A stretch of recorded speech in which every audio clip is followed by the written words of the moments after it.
Auzubillahiminash-shaytanir-rajim. Bismillahir-rahmanir-rahim. Muhammad Afzal Malik, educationist, business and management consultant. We will continue from my yesterday's talk. And yesterday we talked about planning and the difference between planning, simple planning, and strategic planning. And I tried to explain the difference in learn with some examples. Now, when we do planning, that means we have to prepare schedules. We have to do budgeting. We have to prepare financial budgets. We have to prepare manpower budgets. We have to prepare inputs and materials which we need for that, equipment that we need, infrastructure that we need for that event, for that project, for that functions. And then we have to make the necessary scheduled, time-wise, period-wise, and all these things which I told you, financial, material, resources, all scheduling should be done. And there should be in detail that when, how much, where we need these resources to undertake any activity, to undertake any project, any event, small or big, even personal functions, even family events. So all that needs planning. That means we have to find out what we need for that, how much we need for that, how many people are involved in that, how many guests we are going to have, what we are going to construct.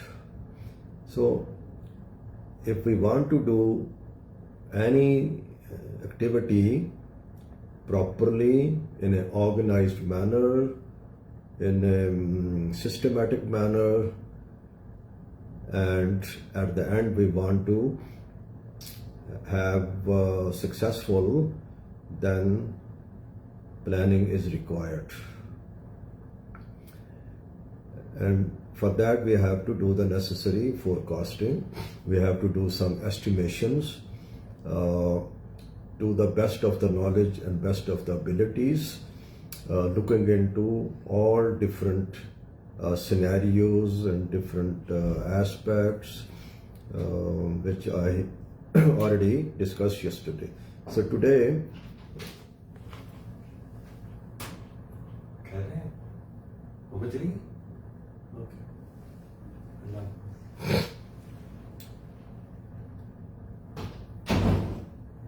Okay, sorry for the interruption. So today I will talk about how we do strategic planning, or how to do a planning. What is the planning process? So generally we say the main elements of strategic planning. The first thing which is important is the vision. What we want to achieve and where we want to go ultimately. That means we have to go deep down, even beyond what we can expect. Vision mean that we have to describe what the organization wants to become in future, what we have to achieve, so that we should have a successful event, successful functions, successful business organization, even our country, even the world, so that where we want to go, what is our destination, and who are going to be the beneficiaries of that. So that means what is our inspiration?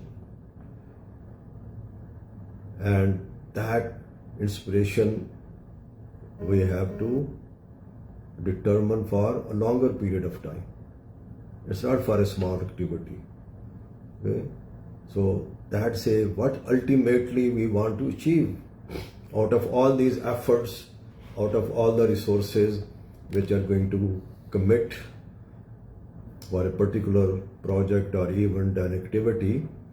So what ultimate we are going to achieve, what objective we want to get out of that, who are going to be the beneficiaries directly or indirectly, which we say we want to see the impact and effect. I will talk about on impact and effect maybe in my coming talks. So after the vision, then we have to decide our mission. We have to make a mission statement.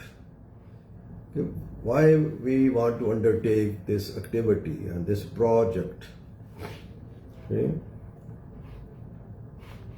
We should be very careful of that. Okay? That means we have to explain the purpose, personal purpose, family purpose, organization's purpose, and reason for existence. That why we are starting this project and for how long, what benefits we are going to accrue out of that. So that means we should focus on what the organization does, for whom and how. Who are the target? Who are the beneficiaries? Okay? And in any activity that we have to see. And of course, whatever activity we do in our life at family level, personal level, business level, organization level, okay, even at the workplace, okay, there are beneficiaries. There are stakeholders, which you call, and there are different stakeholders. The primary stakeholders are the people who make investment, who take risk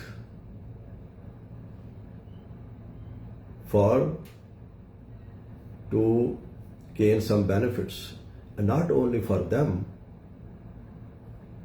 that also who ultimately is going to get the benefit out of it, directly or indirectly.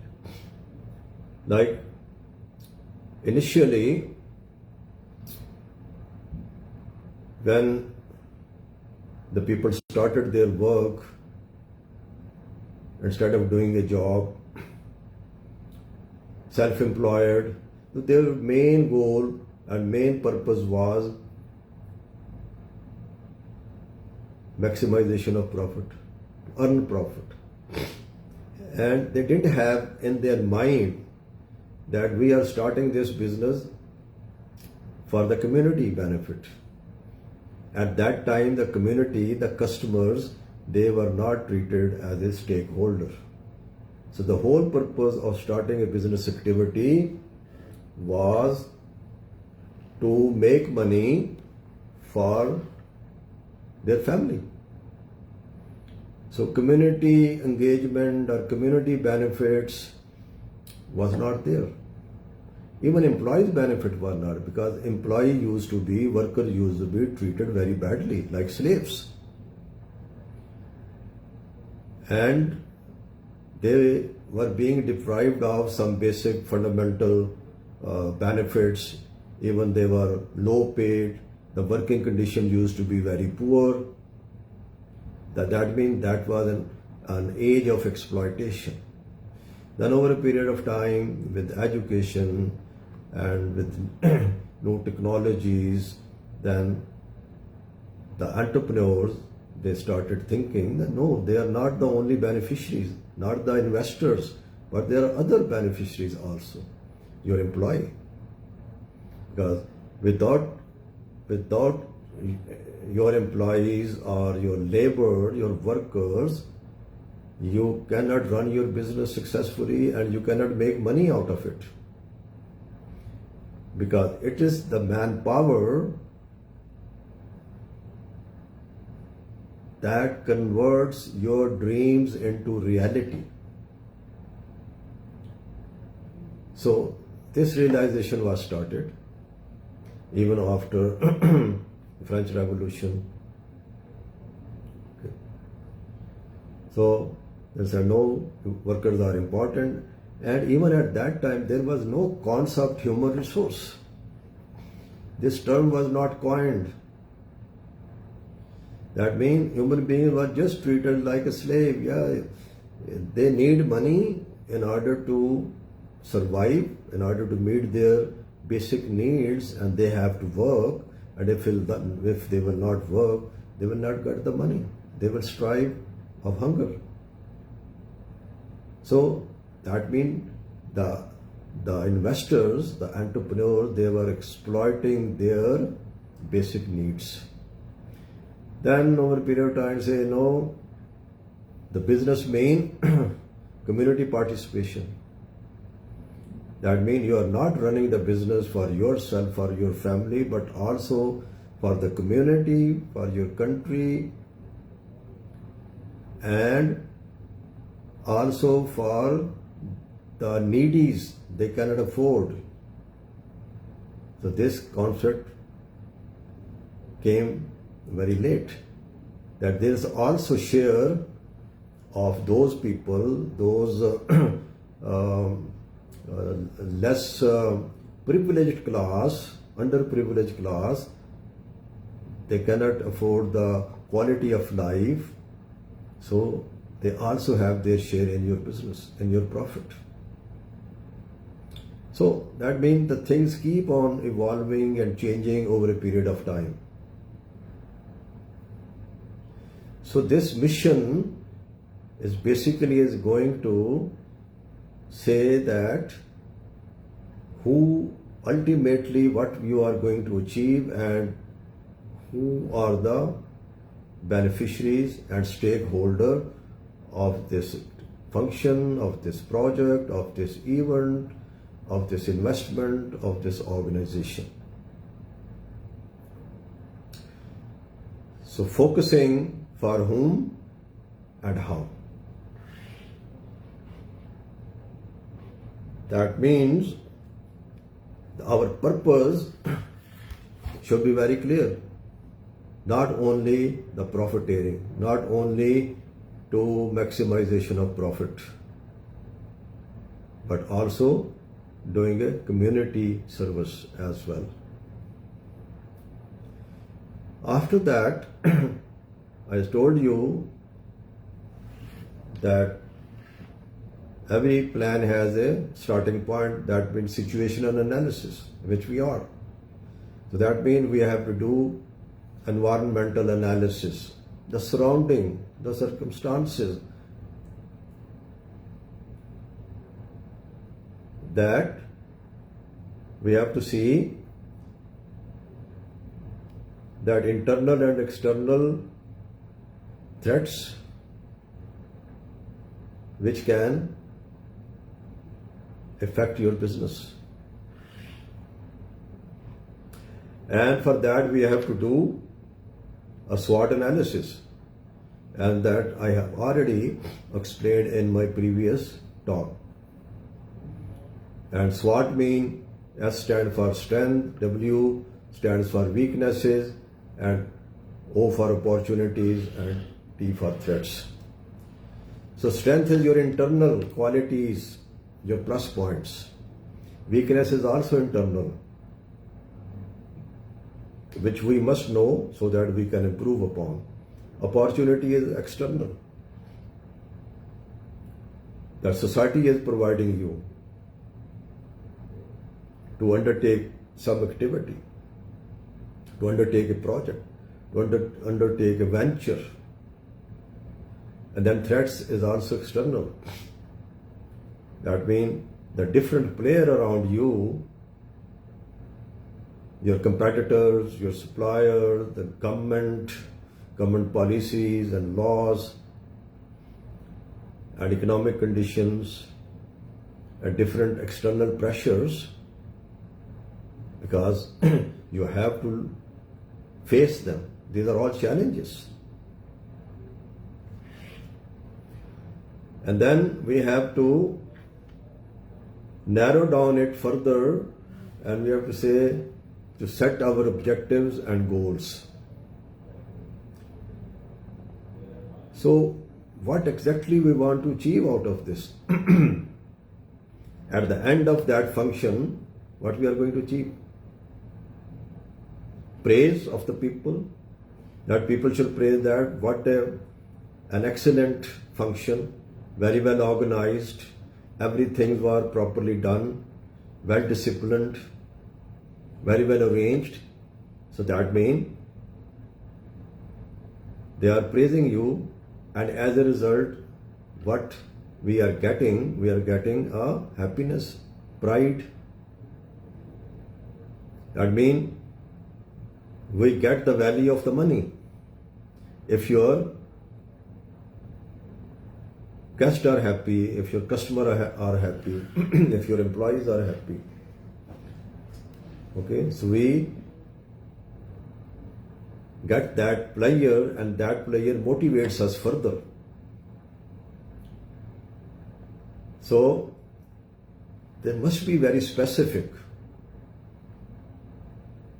defined, and there are some characteristics of objectives. Number one, objective should be realistic.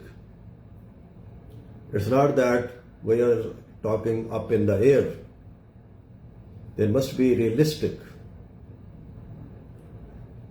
That means we can achieve them. And they must be measurable. That means in terms of quantity, quantifiable. That we can see the effect after that in terms of dollar, in terms of numbers. That means there should be tangible results out of that. Every activity which we do, it has two effects. One is that tangible benefits, another is intangible benefits. Like tangible benefit is that we completed that activity and function on time, very well done, within the given resources, within the given money. And number two, the happiness, the pride and the pleasure that we get out of it, it is an intangible objective, which we cannot measure. We cannot say that I am happy as big as a gross mountain. But that is we can express the feeling.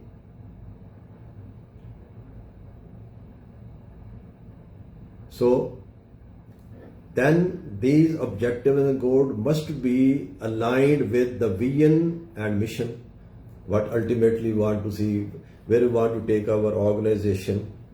You are starting today with a small unit, a small shop, but your vision is that you want to make a big organization. And many organizations which we see today, multinational, their start was very small, very, very small. And they grew over a period of time. But they have a mission that we want to grow. And they have grown. Because their missions was very clear and their vision was very clear.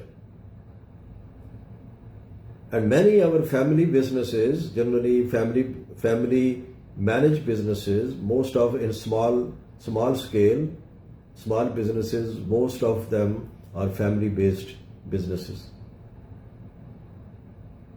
But since they don't have that vision and mission, so after the death of that family member who started the business, or after getting retired, being senior, their business are not grown. They just, I know many, and you must be knowing many here, back home, here in Canada, in Vancouver, that they started a business, the head of the family started business, and they did for 25, 30 years. The business size was almost the same. And their family members, their sons and daughters, they didn't have any interest in that business. So many family business, they died. They have to close down or they have to sell them because now the owner has become senior. So this is very important that the objective and goal which we are setting, they must be aligned with vision and mission. So your objective should be specific, realistic, achievable. That means we have time, we have resources, we have means, we have those prerequisites. If anything is missing, then that cannot be achievable. That can be wishful thinking. And then they are a variable target that at the end, how we can say that what we wanted to achieve, that we have achieved. The quantifiable. And we also use the word verifiable objectives.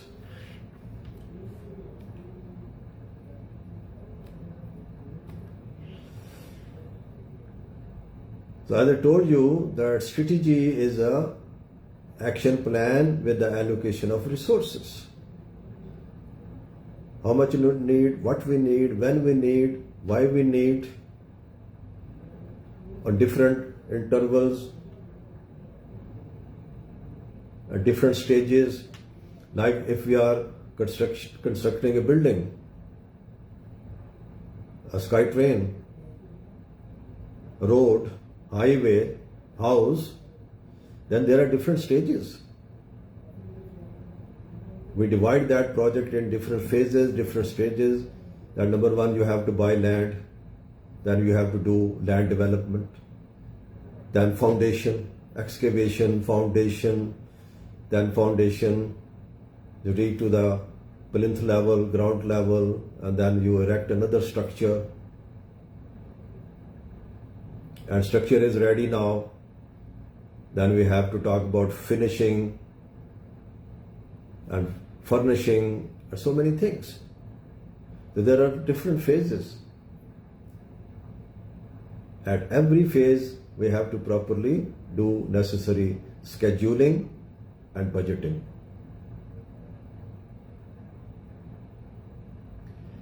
So the strategy is deciding course of action to achieve these objectives. So see, what are our corporate objectives? At the end of the day, what kind of branding we want to achieve, reputation, goodwill. Corporate mean the managers, the stakeholders, the shareholders, the founders, and about the business activity. And then we have to decide, make different functional strategies. So we should be very careful when we make strategies. And they must have all those characteristics which I just explained that to you. Now, if objectives are not achieved, that means your strategies was not right. That means your planning was not right. There must be some problem in your planning. That can be one reason. But let's say if the desired objectives have not been achieved the way they planned, and when we do the analysis, that means we say, yes, our planning process was absolutely right. We looked all the four corners. We did necessary forecasting and estimation, and we made necessary provisions to cover unforeseen factors, and we made necessary provision for that, necessary contingencies for that. So that means our plan was absolutely right, realistic, measurable, verifiable, implementable. But now we have to see why we have not achieved the desired result. Then we have to prepare a implementing strategy. Now you see that how this plan was put into action. That means the way this plan was prepared, was it implemented in the same manner? So we have to put this implementation strategy into action. That we have to see now what are the reasons of the failure, what is the reason of not achieving the desired results, what is the reason that project or event was not completed on time, we have not achieved the desired results. So that means we have to see that have all those resources which was required were properly allocated, provided, was the policies and programs are all clear to all the players from top to bottom. Everybody was on the same page, everybody was properly educated and trained that okay, where we have to go, what we have to achieve, what resources we need. That means we should have a participatory approach. That means we have to involve all the players in order to have the success. That we call in management term, management by objective. That means, and we also now call shared vision. We have to apply shared vision. That means all the people, all the players, they must be involved in the planning process. It's not done on the top. Even the people who are involved in its implementation and execution, they must be involved in the planning process so that they should know what exactly we have to achieve. Everything should be crystal clear. Nothing is implied. There should not be any gray area. Even your last line of your employees, which you say the workers, they should also know that why we are implementing this project, why we have started this project, what is the ultimate objective, how we are going to get benefited out of that, who are going to be the stakeholders, what ultimately we want to achieve. So that means we have to involve everybody. And we have to provide them opportunity. We have to listen to them. So this involvement will lead to success. Otherwise, if we don't involve the people and we impose something on them, at the end of the day, if the results have not been achieved, then they will not take any responsibility. Sir, we were not involved, we didn't know that. So we have to make the people responsible at all the level of the organization, even in the family. You must discuss everything and anything with your family member. Your family member must know what your source of income, what you do, where do you spend, how much money you have in your bank account. And believe you me, I share with my family, with my kids. Used to. Even they were very small. They know that. My family knows how much money I have sitting in my bank account, what assets I have. Because ultimately they are the beneficiaries. Why we should hide from them? Because if you take them into confidence and you tell them your financial health and financial position, then they will not come up with unreasonable demands. I want this, I want this, I want this. My friends have this, my cousins have this, our other families member, they have this. Why don't we have? Because you have taken them into confidence, you have shared everything with them. So Alhamdulillah, by the grace of God, Allah, I didn't have this problem. My kids, they never ask anything which they feel that it cannot be provided, because they know it. So this is very, very important. Similarly, in your organization, you must take everybody into account, because everybody in your organization, every worker is important. His job is important. Even a cleaning job is important. Because you as a managing director or CEO or the owner of the organization, you can do that. So no job is menial. And let me tell you, based on my experience, even sometimes these less educated people, sometimes they come with a big solution, and I have that experience. Even you cannot think of.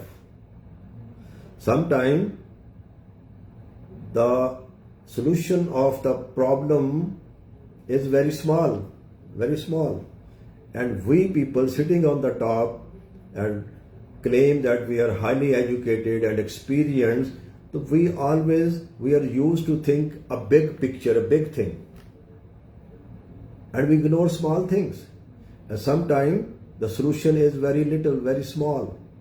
And these people who we ignore, generally, they come up with that solution. I've experienced in my life. Because Allah has given wisdom to everybody. Sometimes we underestimate them, sometimes we ignore them. So, because each and every, like when a machine runs, each and every part of the machine, of your car engine, of your watch, of your computer, each and every part, even a screw is very important, because they are working in a systematic manner. They are well synchronized. Even a little screw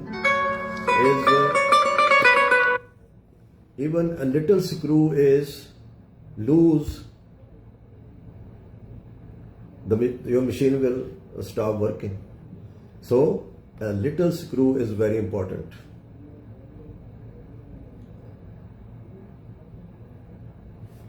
So we have to take the people into confidence, and we have to believe in that.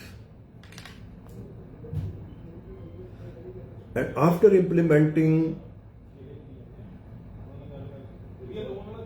the plan, we implement that, and I told you that next step is that we have to do monitoring, evaluation and control. That we have to see, are we getting the desired results? of the resources which we are using, are we leading to achieve that objective, those objectives which we have set? So this monitoring, evaluation and control should go side by side your execution of that project. That means when we say monitoring, that we have to watch very closely the progress, that this progress is going as per the schedule, as per the plan. That means all the resources are being made available at the right time, in the right quantity, in the right specification.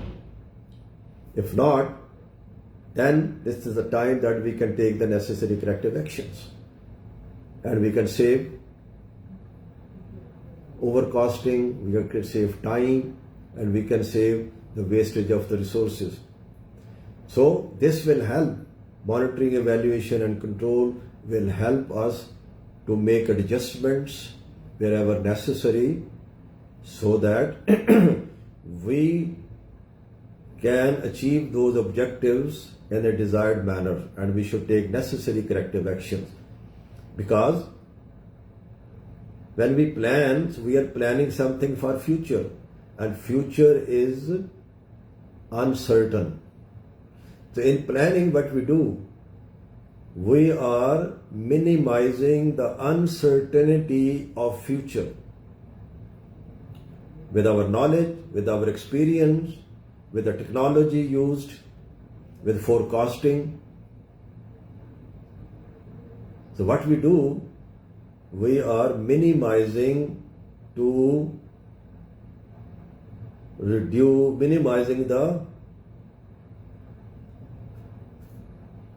future unexpected thing, making them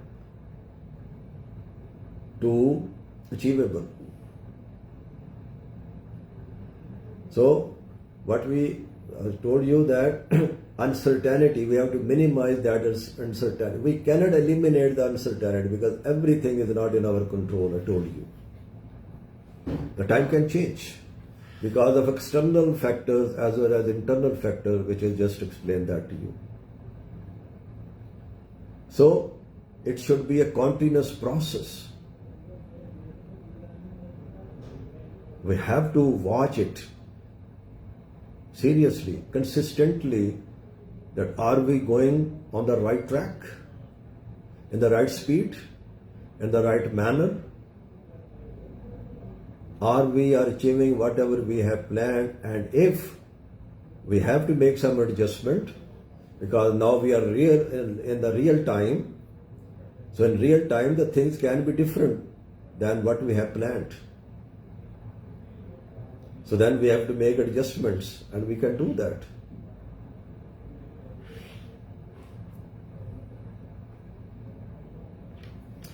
So at the end, I give the summary that planning focuses on general planning, ordinary planning focuses on short-term actions, but in that we are not involving monitoring and evaluation and control system generally. We just make a plan, we put into action, and we wait for the results. And at the end of the day, now we see whether we have achieved those desired results or not. And if not, then we can't do anything. We cannot take any corrective action. So that's why the strategic planning helps us to make adjustments. So strategic planning focuses on long-term directions and involving monitoring, evaluation and control, and seeing that everything is going in the desired manner. So I'm sure with this explanation, now you must be clear about that what's the planning, why we have to plan, how we have to execute the plans, and how important it is. So we have to plan our daily activity, the things to do. That's what I do. At the end of the day, when you finish your work, you are self-employed, you are a business person, you are entrepreneur, you are working for others. At the end of the day, you see what I was supposed to do today and how much I have done today and how much is balance to be done.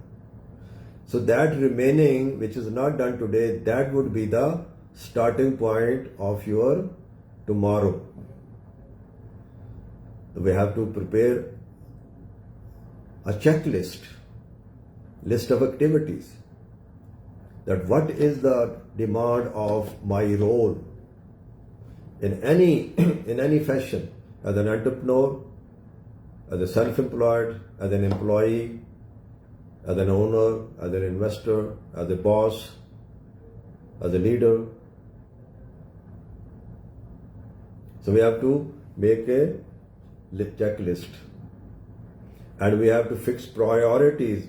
What is more important? That should be first, second, third, fourth, and so that. There may be some time that you have an emergencies. You see, emergencies, they don't give you a notice that be ready, I am coming. No, it happens. So then we have to deal with that. That is the most important thing, to deal with emergency first. We are not going to look on our priority list. So now this emergency is a priority, number one priority, which we have to deal with immediately. So we should be ready for that, when everything is not in our control. We must try our best to make it as certain as possible, to make as controllable as possible. But still, the human error is there. Still, there are factors which are beyond our control. So let's apply this in our life, starting from home, your personal life, your family,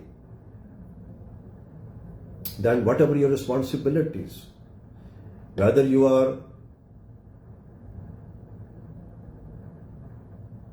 a leader, a director, or a manager in a not-for-profit organization, which you call the NGO, which you call the community organization. Many people, leaders or directors or manager of these NGOs, not-for-profit organization and community organization, they make a mistake, and that is that when they are asked questions, because they say, hey, I'm doing it as a volunteer. That means you cannot ask any question from me. I'm doing a volunteer job. So my dear, whether it's a volunteer and whether it's a paid job, it's a question of that you have made a commitment. You made a promise. You have to fulfill your commitment. And you have taken this responsibility and job and role and position, regardless you are paid or you are not paid. This is not an excuse. This is not an excuse that I am a volunteer. No, you are accountable. And you should welcome this accountability. And this is my experience. Many people say, no, we are volunteer, we are giving our, but volunteer means more responsibility. It's not that I've not done this. I have volunteered even back home I was doing, and even when I came to Canada here for the last 25 years now, I started volunteering this immediately after I landed here. And now till today, I have served more than 35 different organizations. That is on record. I don't want to take any reward, or I am not here to impress you, but I am sharing with that my experience so that it can motivate you. And I served at different levels. Even many organizations, I'm the founder, I'm the co-founder. I worked as a chairperson, president, vice president, secretary, even treasurer, even board member. Different positions, different levels, government organizations,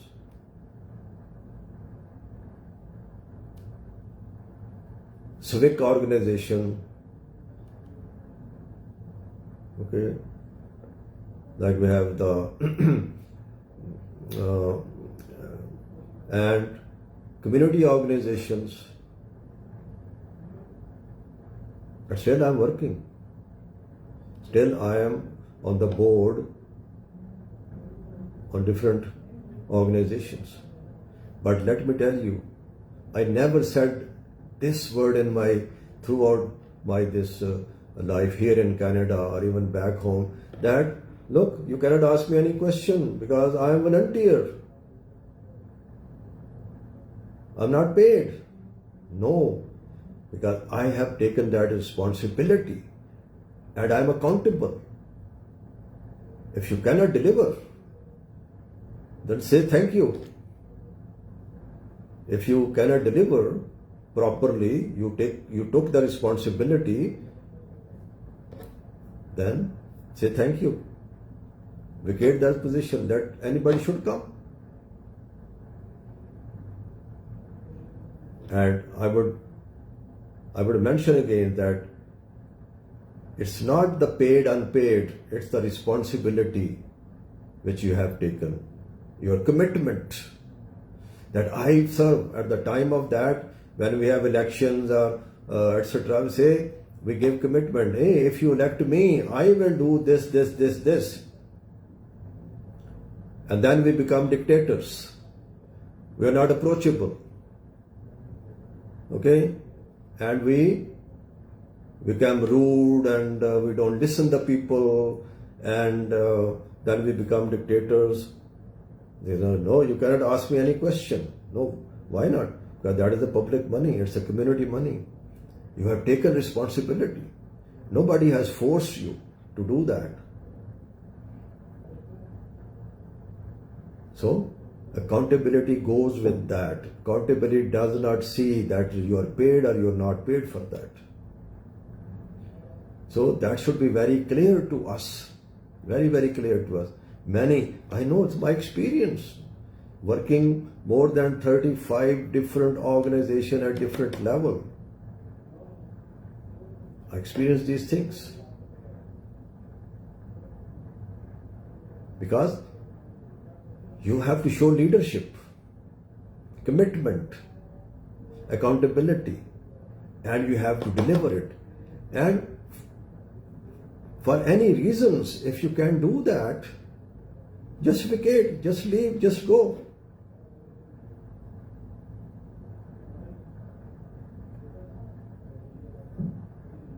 So in whatever role we are,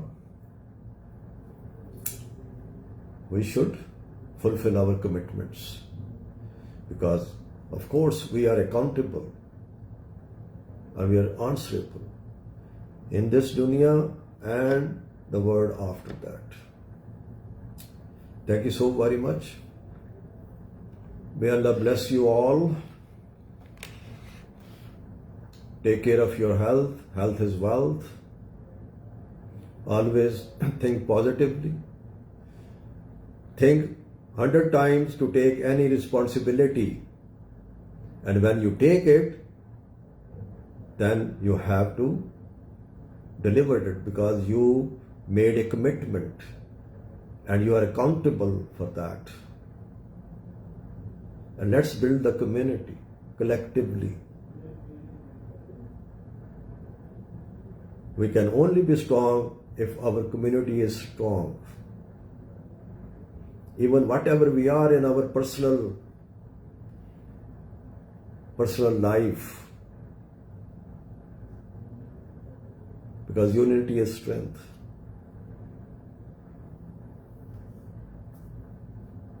Allah Hafiz. Assalamu alaikum wa rahmatullahi wa barakatuhu.